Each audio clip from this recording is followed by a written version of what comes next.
So Anthony, can you introduce yourself for the audience? Sure thing, man.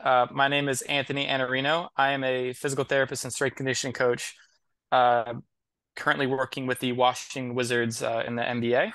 Um, I've been with the Wizards for 2 seasons now. Previous to that, I was working as a clinic director at a place called Rehab to Perform just outside of DC. I worked there for a few years as a physical therapist. Additionally, on top of working with the Wizards, I helped to run a company called R2P Academy, where we develop and teach continuing education for physical therapists, strength conditioning coach, athletic trainers, et cetera, on mostly focusing around integrated return to play processes. Nice, nice, nice. So today I want to talk about the hamstring and the ACL, okay? Sure thing. Let's do it.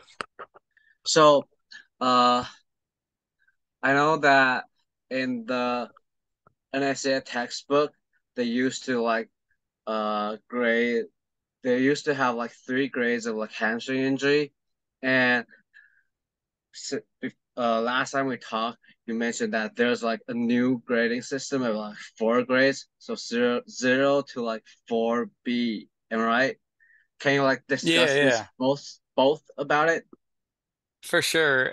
So the classic grading system for strains and sprains that you learn about in school is really a simple, three-grade system where a grade one is a minimal, where typically the clinical presentation is that it's going to be strong but painful when you test the area. A grade two is something that's going to be more moderate and it's going to be weak and painful. And the grade three, they'll say, is something that's going to be weak and painless. And that would be a complete tear where you actually, the nerve would actually be severed. That's why it's painless. So that's a simple classification model. That's the typical one that you see. But I think what we find is that these things are more nuanced in clinical practice. So there was the criteria I like to use is the British classification for muscle injuries. I believe that was published in like 2014, at least from my recollection.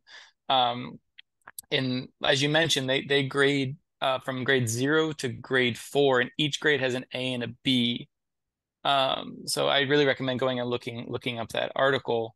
If you Google, yeah, British classification muscle injuries, it come back up. But roughly what it does is it's breaking these things down from a grade 0 being more of like your just general focal soreness. There really isn't any like muscle fiber disruption to where like a grade 0B is something where it's more of like your severe delayed onset muscle soreness where you might see a little edema in the muscle area, but really no fiber disruption. Um, your grade one is when it is actually now extending into the fascia. Um, there's no clear muscle fiber disruption, but again, it's getting this fascia. So what you're seeing is there's like I think they categorize it as like a 5 centimeter length of muscle lesion. So very small, and then up to 10% of the muscle's cross-sectional area for like a 1B. So a 1A would just be like a fascial, and 1B would be starting to get a little bit of muscle fiber disruption, but like in 5 centimeters and then less than 10% of the cross-section area. Grade two is now when it's definitely getting to the muscle or the musculotendinous junction. And there's a larger area of fiber disruption. So you're going to see between 5 and 15 centimeters and greater than 10% of the muscle's cross-sectional area. So this is, a more moderate level strain. A grade three is a larger strain where now it's looking at, more than 50% of the muscle's cross-sectional area. And a 3B is now when we start getting into intratendinous tears. But this would be a small intratendinous tear around 5 centimeters, I believe they categorize it as. And then a grade four is now when you have a complete tear to the muscle or the tendon. So in uh the different grades, uh is the return to play process gonna be different, or like the concept is about the same? Yeah, yes and no. So I would say on the extremes, you can probably say with more confidence. So an extreme would be if I have a complete tear of the tendon where it goes horizontally through and it detaches, like that's a surgical case. So now I have something that anatomically is going to prohibit me from, being back at a time that's outside of just healing times and surgical healing time. So this is something where we're looking at, a potentially a 6 month return to play if we're talking through a tendinous repair for a hamstring versus a grade 0. Like you're seeing probably if you're watching a soccer match or you're watching basketball, you probably see several players on the court with or the track that or the field that could be presenting with a grade 0 at that time that are still playing the game.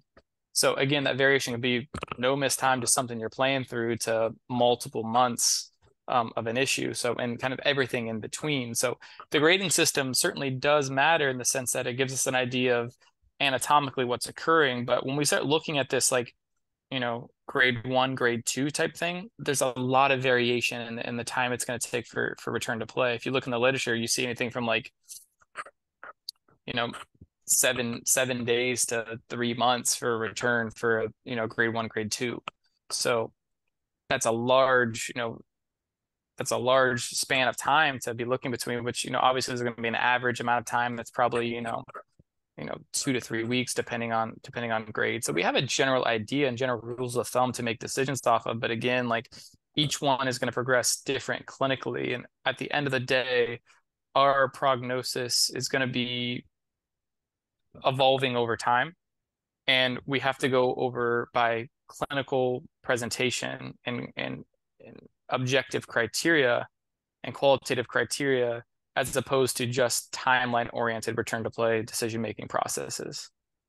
Nice. So, for um, let's say at the beginning, uh, is there some like in what situation or like what kind of like movement or like muscle imbalance that's gonna cause like the hamstring injury or like hamstring tear?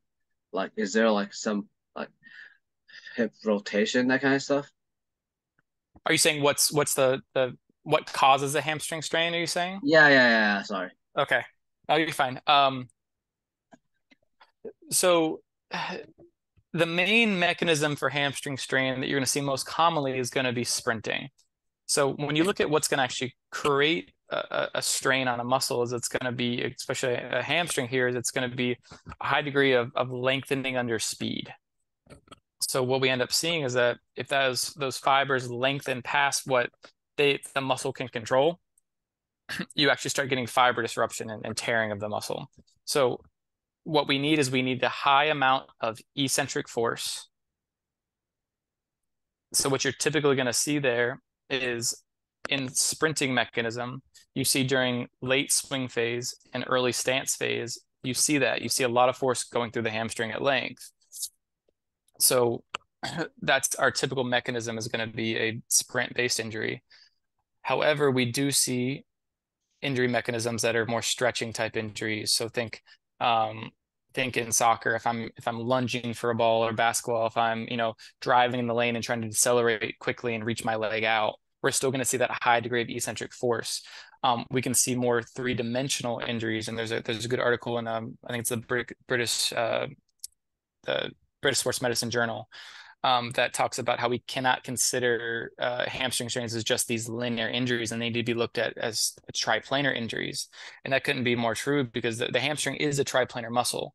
We look at the attachments, we look at what it does. It controls rotation, it acts in rotation. So we have to respect what's happening about the hip, what's happening at the knee, what's happening at the ankle, and how that's interfacing with the hamstring and how that's putting strain and tension on the areas. So we certainly see these things as triplanar rotary based injuries as well, even though I think it gets more put out there that, oh, it's sprinting, is going to cause hamstring strains. We see that in football, we see that in track, but you are going to see some more of these torsional based as well. So those are the common mechanisms of injury there. And again, I think each one from a rehab process, the mechanism needs to be understood as far as it can change the way you're going to progress this thing. It's can change the criteria that someone's going to need to get back to sport because you got to understand where the deficit came and where the injury came and what that demand that's going to be asked upon the athlete's going to be. So you might have an issue where you might have a hamstring strain where it fits a classic presentation where, ooh, they feel tight with sprinting, but you might have somebody that feels fine in the sagittal plane, but they're having trouble in the frontal plane. They're having trouble with, with shuffling maneuvers. They're having trouble with change of direction. So we got to treat these things as, n=1, but understanding the large context and the large patterns that do occur within hamstring strains. So, like those mechanic you mentioned, is there a like, um, so how exactly do you like prevent?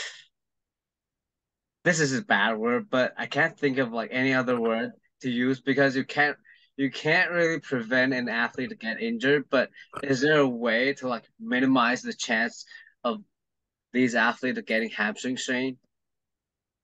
Yeah, sure. I'm not going to slap you on the for saying prevention. I feel like has become a dirty word, but um, no, we're all good. So I think when you start looking at like we start looking at this as like modifying risk factors, right? So what we need to do is then look at, you know, there's a really great quote by I believe an Australian sports scientist named Sophia Nynthias, where she says we can reduce the effect of our biases by combining a large scale understanding of averages with the long-term lens of a single athlete. So anytime we start breaking down injury, we need to understand large scale risk factor patterns, right? And then we need to understand that within the long-term lens of the individual. So what we can do is we can start looking at the literature and understanding, what are the patterns we see over and over again that relate and seem to increase risk of hamstring strains. But at the end of the day, you need to understand that within the n equals one context of the person that you're working with and how those patterns might fit. So the framework I like to look through here is there's like it can be like a dynamic system, a complex systems theory of sports injury, and there's a really good article. I think it's called the Complex Systems Theory of Injury or something like that by Bittencourt. Um, and he talks about looking at these generalized risk factors or these injury identification patterns versus individual risk factors. So the graphic that he uses is kind of this concept of this web of determinants, where if you think about it, there's all these little like connecting bubbles, and each of these bubbles has a risk factor in it. So it might be like your anthrometrics, it might be your age, it might be previous injury risk, it might be your gender, it might be something about your mechanics or your strength or ankle range of motion, etc. And some of these bubbles are small and some of them are bigger. So what we can do is we can understand all these modifiable and non-modifiable risk factors that may be present. And then we need to understand within the large scale context, what are those bubbles that are bigger and more bold? What are those things across the large cohorts do we see that seem to be increasing risk of injury? But then there might be some of those, there might be ones that aren't within that seem to really be amplified in the individual we're working with. From there, rather than having a generalized conversation, we can, like Sophia Nymphias said, we can understand these large scale averages within the context of the individual. So we need to start looking and saying, I think, what are these large bubbles within the individual we're working with, and then which of those are modifiable, and that then we can start identifying what are these major risk factors that we can actually intervene upon to help to reduce injury risk. So when we start looking at hamstring strains, what are those big bubbles for the large scale averages? Well, the biggest one is previous injury. So the sad reality of these things is that the literature shows that a third of these hamstring strains will reoccur, with 50% of those reoccurring in the first 30 days past injury. So we start looking at this and say like it doesn't seem like there might be adequate preparation of return, or there might just be this very clear vulnerable period before load is accumulated and the hamstring's still trying to recover and recoordinate, that we're really vulnerable to these things. So when I start looking at risk factor, like the biggest thing is, are we managing individuals who already have these injuries well? Are we reducing the constraints from the injury and reducing the constraints that may have led up to the injury in order to reduce that 33% risk going in? That's our biggest bang for our buck here. I think that's the thing that we probably have the most control over, is this rehab process. So as we talk through this, like talking through how to have a comprehensive approach and a criteria-based rather than timeline-based approach for these injuries is going to be all the more important, knowing this return this re-injury risk within this. Other things we can start looking at here, like architecture of the muscle. So we can start looking at muscle fascicle length.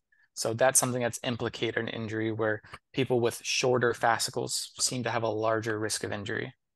So the muscle fascicle, if we're just looking crudely, like we're looking at the length of the muscle. So how much length does it have to be able to excurse before we reach its end range and there's tearing? So, like I said, the research shows that on large scale, people with shorter fascicles seem to be at a larger risk. And one thing we find, coming back to that first point, is people post hamstring strain are presenting with shorter fascicles on that affected side. So it's one of those architectural variables that we start looking at, and say, interesting. Is that something that we should be modifying in our training, and how should we be doing that? Um, Other things we can look at, and this is where things start getting a little bit more noisy, is that mechanics. So you can talk to people, and some might say, yes, mechanics matter, and we can modify mechanics. Other people might disagree with that. I think when we start looking at a sport like sprinting, I think that it's vital that we have to be modifying these things, because with the forces applied, the timing, the rhythm, the position we get into, is the way we can really constrain and control for that force going through the muscle. In addition to preparation, the faster we go and the more force we're putting in, the less room for error we have. So it may not matter. The mechanics might not matter for a teenage soccer player who's only getting up to 15 miles per hour in a game. But when we're talking about Usain Bolt getting upwards of, upper 20s miles per hour, like there's not very much room for error there to work through.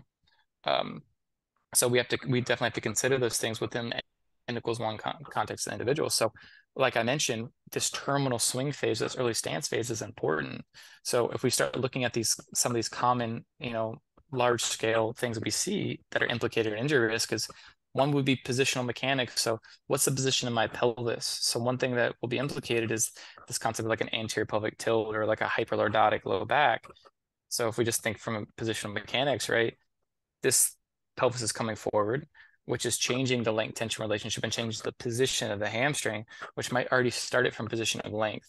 Additionally to this, if I'm dipping that forward, I might be driving my center of mass forward, which might now be changing the way I stride and interact with the ground. It might be changing the way that the ground force is actually carried through my body, which changes my efficiency. So we start looking at these patterns, and someone who might have that might end up being more prone to overreaching and overstriding. So now if I'm looking at this terminal swing phase, rather than getting to this position of like where I'm hitting my peak hip flexion and my hip peak knee extensions, and then immediately coming back down and transferring that force to the ground, I might be lagging a little bit longer. I might be getting to a larger point of excursion and now falling over top of that leg rather than pistoning this thing back down. So now I might be trying to produce that downstroke from a more disadvantaged position. So now if we talk about this, if it may not just be a one-shot thing, or it might be a one-shot thing where this thing goes, but we can start looking through other risk variables, such as like something like the accumulated stress theory.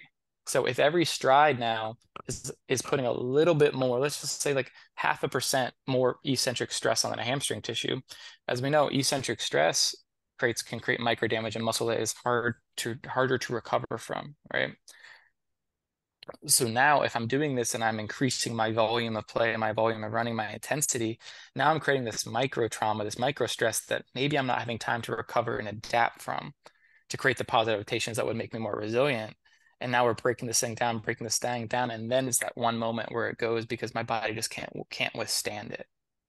So what we also see with fatigue and with previous hamstring strains is that my angles of peak torque will also shift.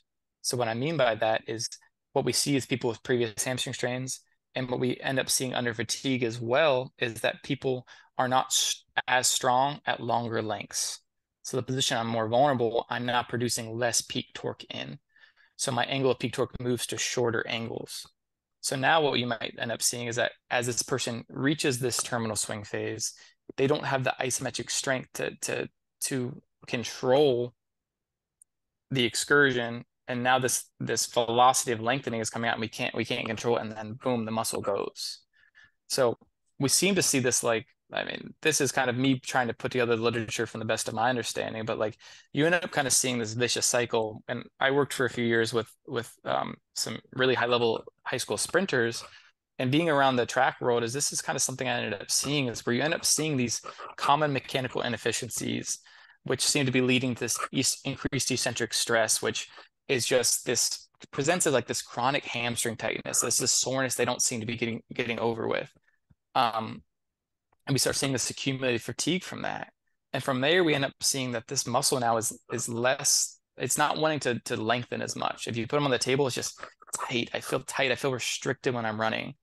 And we end up seeing is that these angles of peak torque will decrease. So the muscle actually end up going into more of a protective position where it says, I don't feel comfortable at length. I'm tired, I'm damaged, I'm trying to recover. I don't want to get there.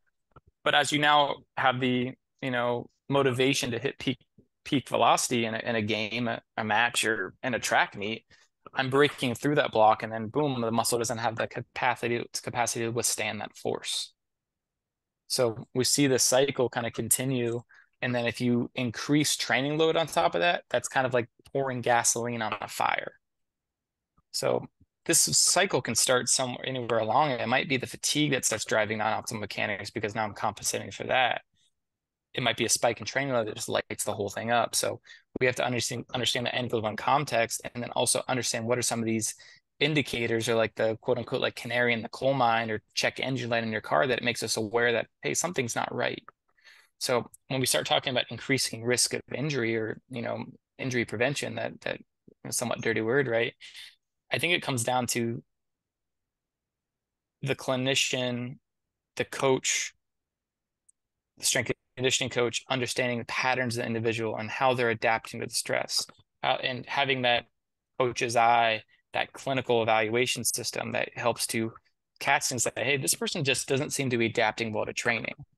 Because at the end of the day, if we can accumulate more quality work without over tapping the system, the body's going to adapt and become more resilient to the stress. If Love we can't this. accumulate that training and that healthy training, then when we get to competition, we're at greater risk. So I talked to our track coach and I said, like, in what you'll see in the literature is like the greatest marker of success from both a performance and an injury standpoint is like, how many practice days were you able to complete at 100% of the intent? And that's a big deal. It's staying healthy to actually accumulate the training. And that's the big battle. Nice, nice. Love that. So that's kind of that's kind of the main reason why last year I have like three hamstring strains. I I I trained track my You personally or your athletes? me personally. I train track myself, and it's like last July I got the first one, then September, then October. I'm like, what the fuck? That's too common to kind of see them, kind of re-pop up if we don't cover them. So that's the problem. Like you said, that's the problem with the timelines is you especially see it in a track where someone feels like they're good to go, but they feel good at 90%. They don't feel good at 95 to 100%. So people aren't often training at race speed, right? So it's sometimes hard to prepare this thing or to take the time to do it and make sure you're adequately doing it, to reduce risk. So it's challenging, man. These things kept me up at night when I was starting to work with track, because before I worked with track, I was working with a lot of like more high school level like field sport athletes with hamstring strains. Like, man, these things are easy. Like 2-3 weeks, like give a little like rub on the hamstring, do a little strengthening work, do a little stretch here and there, make them feel good, and then get them back on the field, and you never hear from them again. So you think you're doing a great job and these things are easy. And then I got to track and I'm dealing with kids that are having, like you, like kind of like you, three, four in a season, and their careers on the line at this point because they're concerned they're not going to get over this thing. It takes a different level of problem solving, and you really have to dissect the problem at a more granular level to try to understand what factors are involved and how you need to modify it. So I think it's such a fun injury, and I'm so passionate about talking about it because I think all injuries in some place do it, but like to be effective working with hamstring strains, you got to be like a combination of like track coach, strength conditioning coach, and physical therapist. And it is to be one person who has that skill set or a team of people that can integrate and do that well. But I think if you're not hitting those three people, especially if you're working in the track and field world, or replace track and field for field sport or court sport coach, to understand the movement mechanisms in game, like it's hard to mitigate that risk. And I think when we start looking at that, that's why we're not seeing the data change on this re-injury risk. Like in fact, if you start, I was looking at some of the more recent literature lately, and it's like the injury rates are actually getting worse, not getting better. So despite all the technology we have, all the money that's being put into these things, like it's not getting better. part of that tells me like, what are we doing? Are we doing the right things? And to audit ourselves. But part of me also tells me like, we're really trying. This stuff's just really difficult. And the demands of sport are just going up and up and up. And people are getting, faster in some ways, and the loads are going up in sports. So it's a difficult question, something we need to continue diving in and continue kind of seeking for individual clinical expertise for the individuals, as well as, the large scale understanding of average, and keep updating our knowledge of that. Nice. So, kind of want to ask about is like because before I trained track myself, Hmm. I used to just train like basketball, uh, soccer, these kind of player, and just like you mentioned, it's different when like these two or these three different types of athlete get hamstring strain. Like in basketball, is like just like you mean, like 3 weeks tops. I think mostly 3 weeks or 4 weeks top, and they're gonna get back to the court. But when I train track, it's like, whoa, it's gonna take way longer. So from from like you mentioned, from training the hamstring strength, like like you mentioned, like eccentric. Is it really like there's like coaches discuss this about like if you're getting stronger like eccentrically or the hamstring strength getting stronger, uh, it's gonna reduce their injury risk. But at the same time, when like let's say like track guys, they're sprinting, uh, the muscle contraction time or the ground contact time was so little that well, is it really like gaining muscle strength is all of it, or is there other things we can do? That's a really fun conversation point, because this stuff's gray. So you start looking at, I think, a lot of the literature surrounded around eccentric training, and it's gray. I think like there's not great literature. There's some, but there's some that is going to discount it as well. That's saying that like, is someone who's stronger eccentrically, so let's say like a Nord board, do they have a reduced risk of hamstring strain compared to someone who's weaker? Like I said, I think there's some evidence indicating that that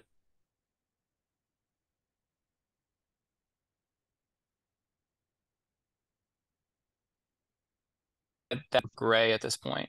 So when we start looking at the concept of strength and how that correlates to dynamic active sprinting, you're right. So it's really interesting looking at some of these studies showing that the peak torques going through the hamstring and sprinting compared to like a peak isometric load.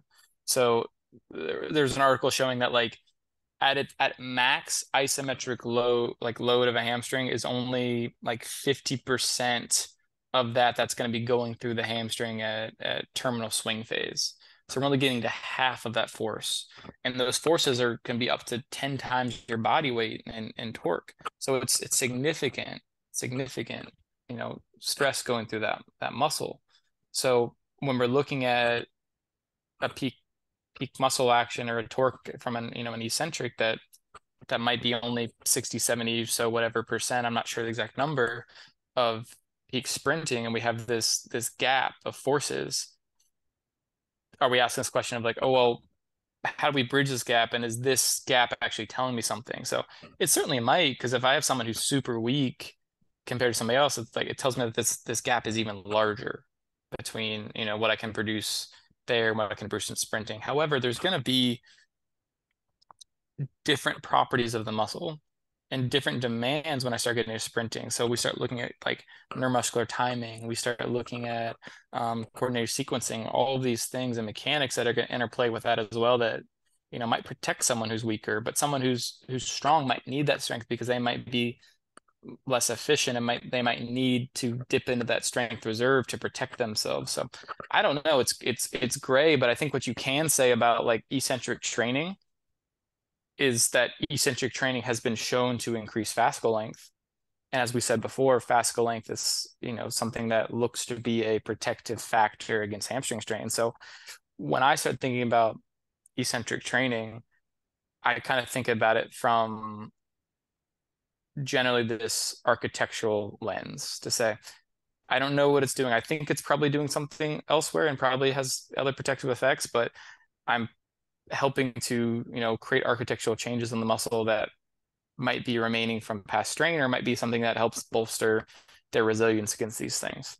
So when I start looking at eccentric training, that's what I think. However, when we start looking at training, actually training sprinting also will create those architectural changes and lengthen the fascicle, and it appears to do so more effectively than eccentrics do. So when I start thinking about training to reduce the risk of hamstring strain, I think that eccentric training is important, but I think it's got to be a secondary adjunct to actual sprinting. So at the end of the day, if we're trying to prepare people to sprint and trying to prepare hamstrings to be resilient, we have to sprint. And then we start talking about these other triplanar mechanisms and field court sports. Like we need to be doing those actions and we need to be building up gradually to the sport and preparing them. So the weight room can help to build resilience and build tissue integrity and build the ability to, do this with different coordinated changes and to constrain the force down to the area we're trying to train, without the dynamic demands of the court.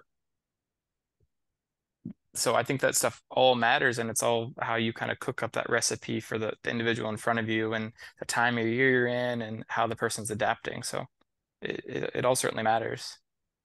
Nice, nice. So, uh, then the next thing I want to discuss is like, um, usually when like when we deal with our athlete, if they're getting like hamstring strain or like hamstring injury, we used to like get the process is usually gonna be like getting them to be clear at full range of motion with, and then uh getting their strength back and then speed.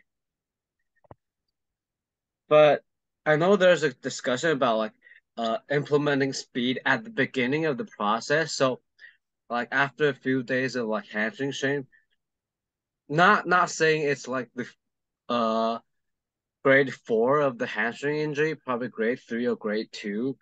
A day or two of like um after the injury, they started implementing like acceleration, like sprinting acceleration, like 10 meters Sure. or like 10 times 10 meter, that kind of stuff, and it goes longer. So what are your thoughts on like these two approach from like getting back from an injury? Sure. So I think overall what you said, starting with range of motion and strength and speed is the correct framework, right? So the way I think about things is we need to restore movement options. Okay. So we need to restore the ability for the body to actually get into the position we need to. So we're talking about sprinting here. Like I need the body to actually be able to express the range of motion needed for terminal swing phase. So I need them to be able to get to a degree of hip flexion and a degree of knee extension together. That's actually going to create that excursion. If the body's still protecting something, or if there's, if we start thinking about a tear in the muscle as being, it's a true tear and there's an injury, so the body has to create a scab. So if we try to increase that range of motion too quickly, you're essentially picking the scab and can be limiting healing. However, if we don't stress it soon enough, we could now not be directing the collagen fibers to lay down the direction they need to. So we might have this aberrant healing process where we get more kind of this haphazard, scar tissue laying down that's not aligned in the direction we want it to be. So load is the language of the cell. So load can actually teach the direction of healing. So doing some motion and getting that back early on is very important. Um, so from there, as you mentioned, like the load can be through, strength training. So we might be starting at less provocative positions that put less stress on the muscle. So more inner range positions for, isometrics or bridge type exercises, right? And then progressing out to longer lengths where we're more stressing, we're working at more of that strength at length. And as you mentioned, then we're going to introduce rate back because after this injury, like something we think about is after an injury like this, like the muscle spindle that's detecting the rate of stretch gets super sensitive because it's going to protect because it does not want that muscle stretching fast. It does not want to pick that scab. So that's good at first because it's essentially our body's mechanism building in like its own protective like splint or brace, right? And I think that's a brilliant design from the body. But what you can end up seeing is that it can be restrictive if we don't work over time to desensitize that. So getting more strength at length and stressing that at length can help to tune down the activity of that muscle spindle, and help us to get back to producing that force. But eventually we need to start building up to loading that muscle under faster and faster length, faster and faster rates, because again, eventually it's going to have to get to doing that in sprinting. So coming back to your initial point, the best way to do that, in my opinion, is we can do it through the weight room work, we can do it through the focal, isometric, and eccentric training. But if our terminal goal is to get back to sprinting or get back to court movements, we can now tune down the intensity and change the angles and the rates of force applied in a locomotor pattern to now be stressing that, and then gradually ramp that up and I guess just over time titrate that force to where that can be a really effective stimulus for us that's not just working on, a muscle for the sake of loading a muscle. Now it's working on an entire coordinative pattern. It's working on the neurology, it's working on the skill development piece, because this is a really good time to start working on some of those mechanical inefficiencies because we have to start slow and build up fast. So it's a really good window of opportunity to train those positions, things we're looking at. So this is kind of that track coach piece coming in, that if we understand what we want to see in the end piece, we can start teaching that early, because teaching it when they can only move slow is effective. So things will start very early, as you mentioned, is short accelerations can be really effective. I would say before that, things we're looking at, early in the process are going to be stuff like marches. So I might start very early on a march where the ankle is just going above the malleolus, so going with the mid shin, so reducing that range of motion, but we're still going through that pattern. And then we might start scaling it up over session or over days where now that's getting up to a full kind of coordinated A march. Again, we can go slow, then we can start working on faster downstroke to the point where we're getting through a true kind of crisp, A march. We'll do the same thing with the skip. So we can start working on foot ankle stiffness. We can start looking at that elastic coordination and start working on an A skip. And as you mentioned, something that, I've had success starting as early as 4 or 5 days after a grade 1 hamstring strain or grade 2 hamstring strain is these short accelerations. So if we start looking at the forces applied to the hamstring in an acceleration phase versus top speed phase, they're different. So the angles I'm going to be hitting with acceleration really protect the hamstring. So I'm not hitting this position of, peak knee flexion or hip flexion with knee extension. So I'm not getting the stress on the hamstring. I'm staying in a more protected position with that anterior body lean. So typically when we see the most vulnerable position for the hamstring is top speed mechanics and this transition from acceleration to top speed. So athletes are typically going to tolerate some sub-maximal accelerations very early in the process. And accumulating volume there can be a very helpful way to kind of, accelerate the process, no pun intended there, to get us back into those patterns and start stressing the hamstring in a way and start stressing the sprinting pattern early on.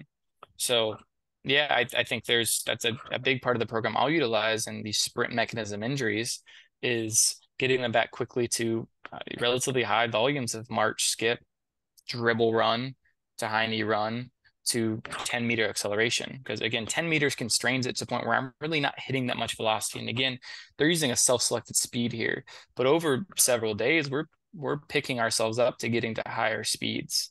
So the faster I can get to some semblance of running, the faster I can put stress through the tissue. And the faster I think really what we're doing there is we're probably messing with the neurology and we're downplaying that protective response because we're getting them back into a sprinting type mechanism, which again just allows us to get into more, I think, cyclical running faster, which should help the muscle turnover and help us get to a terminal stage where we're getting them prepared faster. So in big picture, like we don't want to overstress it, but if we're driving intensity from a protective position, we're putting them in a relatively safe spot. But again, you got to look at the N equals one. What's the symptom pattern? What's the comfort level of the individual? How are they presenting?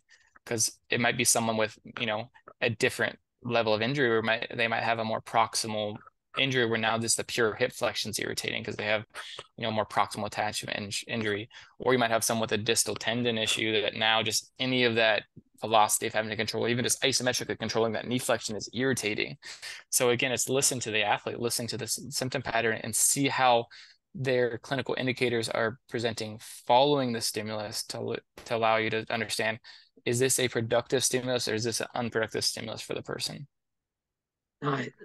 Nice. So, uh, like you mentioned, uh, when you work with like track guys, you're probably gonna start like march or like acceleration at probably after injury, just a few days after injury. So, uh, let's say if you're gonna work with basketball player, is the process gonna be the same with like track guys? Just introducing the speed a little bit at the beginning. Sure. Again, it depends on the mechanism and where they're at with things. So, um, I think at the end of the day, like running is going to be your best stimulus for repair on these things. So, I am more biased towards introducing that stuff early. Um, I may not use the same volume or the same intensities I use because the technical execution from a track it's embedded in the sport, right? But again, it's something I'm going to be teaching and maybe because I want this to be a skill set they have because well executed sprinting is the best preparation tool you have for a sprint mechanism injury. Again, like this sprint mechanism, even if it's not a sprint mechanism, it's more this triplanar. The sprint work is going to be a thing you're going to need to do in the rehab process. But um, again, I might be looking at now, understanding, do I need to be coordinating more lateral work? Do I need more lateral march, more lateral skip, more crossover step, that stuff? And when do I want to implement that in the process as well? So I think it's just understanding the terminal demands, understanding the time scale that you're shooting for, and then reverse engineering the stress and stimulus back to where you are now and what you can accomplish, and then evaluating daily to see what's productive and what's unproductive for the individual.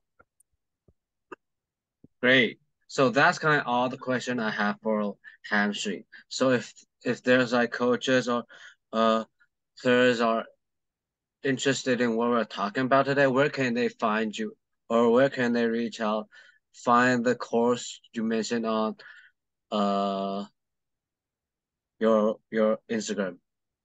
Yeah, so you can reach out to me at my Instagram is probably the best place to get me. It's AIANNARINO 3_DPT. And then you can check our company's workout at R2P Academy is the Instagram handle. And then keep an eye out. We're putting the finishing touches on a hamstring return to play course, actually, me and a colleague, Greg Ellis, through R2P Academy. So keep an eye out. That's going to be a really good product and honestly something that like I wish I had when I started going through this process because it's just kind of trying to condense and make sense of this complex phenomena and some of the variables associated and some of the principles behind it, some of the risk factors and some of the generalized methods and exercise menus you can utilize to tackle these things in your individual setting. So yeah, reach out please if you have any questions. Anyone wants to chat about the stuff, you can tell them I like to nerd out on these things. So hit me up. Nice.